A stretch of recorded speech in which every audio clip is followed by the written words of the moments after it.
Sosialisasi Peraturan Komisi Pemilihan Umum Nomor 8 Tahun 2024 digelar KPU Mimika pada Senin, 8 Juli 2024 yang dihadiri perwakilan partai politik di Kabupaten Mimika dan dibuka Komisioner KPU Mimika.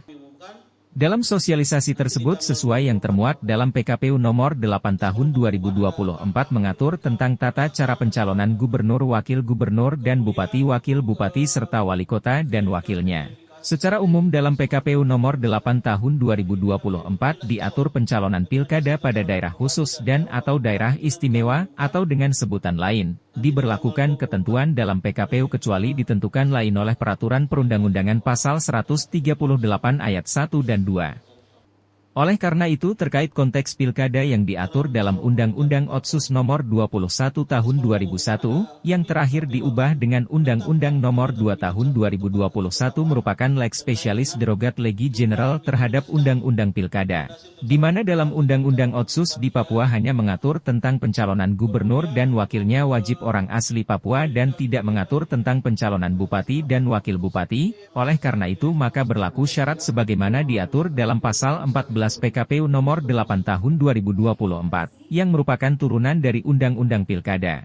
Komisioner KPU Mimika Hieronimus Ladoangin mengatakan banyak hal yang dipaparkan dalam sosialisasi tersebut terkait Peraturan Komisi Pemilihan Umum Nomor 8 Tahun 2024 yang disinkronkan dengan perundangan lainnya termasuk Undang-Undang Otsus Nomor 2 Tahun 2021. Walaupun dalam kesempatan tersebut tidak semua partai politik hadir. Kedepan sosialisasi PKPU Nomor 8 Tahun 2024 juga akan disosialisasikan dengan mengundang distrik, kelurahan dan kampung yang diharapkan nantinya dapat disosialisasikan hingga ke masyarakat. Perlu saya ingatkan kepada teman-teman KPU di sini. Kalau bisa sosialisasi ini jangan hanya kepada ketua-ketua parpol maupun jajarannya. Tapi kalau bisa turun ke distrik-distrik, ke masyarakat yang paling bawah. Kenapa?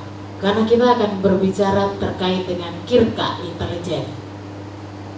Kalau kita bicara terkait kirka, itu informasi didapat dari bawah, bukan dari atas. Makanya kenapa ketika ditanya semua tidak ada yang bertanya. Semua paham. Kenapa saya bilang harus dari bawah? Sosialisasi itu dilakukan karena sejak sebuah undang-undang diterbitkan, masyarakat wajib tahu. Jangan ada bahasa tidak tahu, itu sudah perintah, wajib tahu. Sampai dia punya titik koma juga wajib tahu, bahkan ancaman hukumannya. Kenapa saya selalu kasih masukan buat teman-teman Bawaslu dan juga KPU? Karena saya berharap jangan ada perkara tindak pidana pemilu di Kabupaten Mimika. Bisa dipahami itu?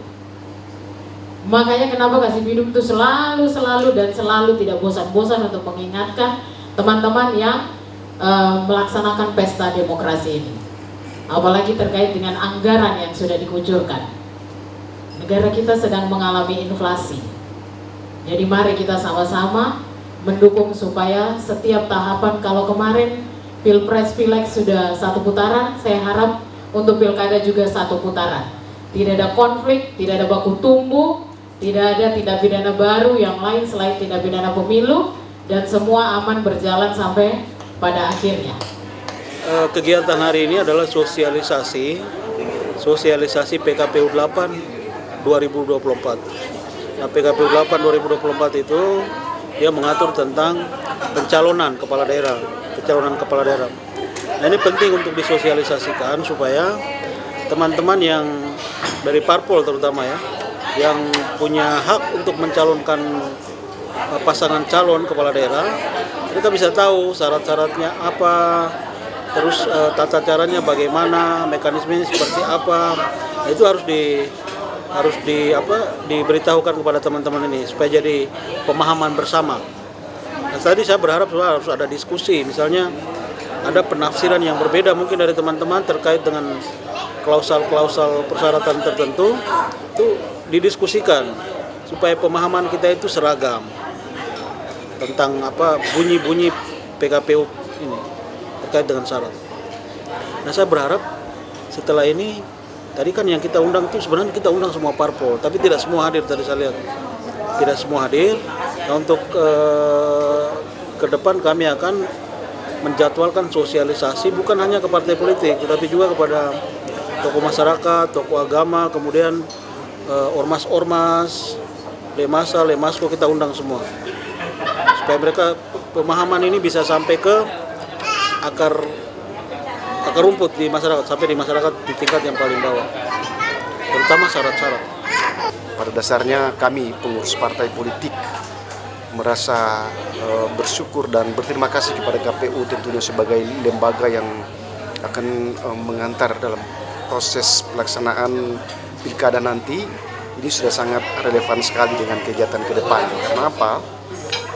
Setelah kita mendengarkan PKPU 8 tahun 2024 ini cuma sebatas mendengarkan. Hari ini kita menerima materi sosialisasi Undang-Undang Nomor 8 tahun 2024 ini, relevansinya dengan rencana pelaksanaan pilkada, baik ini pemilihan gubernur, wakil gubernur, bupati dan wakil bupati.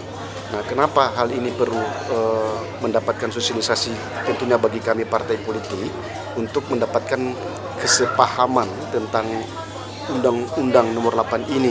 Nah, tentunya kami sebagai peserta yang ingin berpesta demokrasi nanti harus dibekali dengan referensi aturan yang jelas, sehingga aturan ini ketika kami diberikan sosialisasi oleh KPU, tentunya kami akan menindaklanjuti ke konstituen kami, sehingga konsep menyangkut dengan PKPU 8 ini bisa kita pahami, kita maknai, sehingga satu esensinya yaitu pelaksanaan pilkada nanti itu terlaksana pilkada yang aman, damai, jujur, adil, dan tentunya bermartabat. Nah, landasannya apa? PKPU nomor 8 tadi. Untuk itu kami berterima kasih kepada KPU Kabupaten Mimika yang telah mengajak seluruh stakeholder, apalagi kami dari partai politik. Luar biasa, artinya benar-benar KPU dia harus komitmen dengan apa yang sudah dilaksanakan pada siang hari ini, yaitu sosialisasi Undang-Undang Nomor 8 tahun 2024. Artinya jangan sampai, karena di Timika ini kan terkesan kadang latihan main lain. Nah, terus itu yang satu. Nah, kemudian juga edukasinya, karena ini kan aturannya aturan masih baru. Nah, jadi diharapkan untuk bagaimana KPU bisa edukasi atau sosialisasi dari tingkat bawah, RT, lurah, distrik. Kemudian selanjutnya zaman saat ini sudah masuk ke zaman Android. Jadi terkait dengan bagaimana orang lebih banyak mempergunakan media sosial, salah satunya di WA Group itu banyak sekarang kan lebih cepat ya kalau di WA Group atau di TikTok, Instagram. Nah, bagaimana KPU punya teknisnya seperti apa? Saya berpikir KPU sudah paham lah. Nah, bagaimana edukasinya atau sosialisasinya lewat mensos. Nah, itu lebih cepat juga. Tim Liputan Papua MCTV.